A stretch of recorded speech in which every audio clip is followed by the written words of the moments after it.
आज हम measure of centre tendency में सेकंड पॉइंट माध्यिका यानी मीडियन पढ़ेंगे। मीडियन किसी श्रेणी का वह बिंदु होता है जो उस श्रेणी को दो बराबर भागों में विभाजित करता है। मीडियन यानी मिडल हो गया, जो 50-50 डिवाइड कर देता है।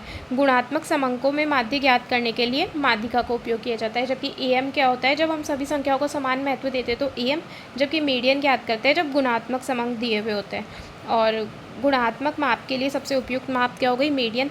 इंडिविजुअल सीरीज़ है तो आरोही अवरोही क्रम में जमाएंगे पहले डाटा को, फिर n+1, यदि n टर्म है तो n+1/2 टर्म यानी n+1/2 पद निकालेंगे।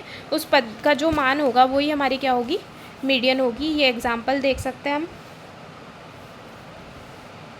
अब मीडियन में क्या होता है, यदि माध्यिका से एक संख्या बड़ी तथा एक छोटी जोड़ी जाती है तो क्या होती है, माध्यिका अपरिवर्तित रहती है, जबकि दोनों बड़ी या छोटी संख्या जोड़ने पर माध्यिका ज्ञात नहीं कर सकते हैं, जैसे हम इस एग्जाम्पल में देख रहे हैं। अब वो इंडिविजुअल श्रेणी का तो निकाल लिया। अब खंडित श्रेणी या डिस्क्रीट श्रेणी में बात करेंगे तो हम क्या निकालते हैं, इसमें सबसे पहले संचयी बारंबारता निकालते हैं, फिर m निकालते हैं n/2 और n+1/2 टर्म। तो संचयी बारंबारता निकालने के लिए फ्रीक्वेंसी फर्स्ट टर्म की तो ऐसे कैसे लिख देंगे। अब सेकंड में क्या करते हैं 9+4, थर्ड में क्या करेंगे 13+10, ऐसे ही निकाल देंगे। अब हम क्या निकालेंगे, हमारे पास कितने टर्म हो गए, n हो गया समीशन f के बराबर 33, तो n/2 निकालेंगे तो आ जाएगा 16.5। तो 16.5 आ जाएगा संचयी बारंबारता वर्ग, ये वाला 23। तो इस वर्ग का x क्या हो गया 3, तो माध्यिका क्या हो गई 3। जैसे अब ये कंटिन्यूस डेटा है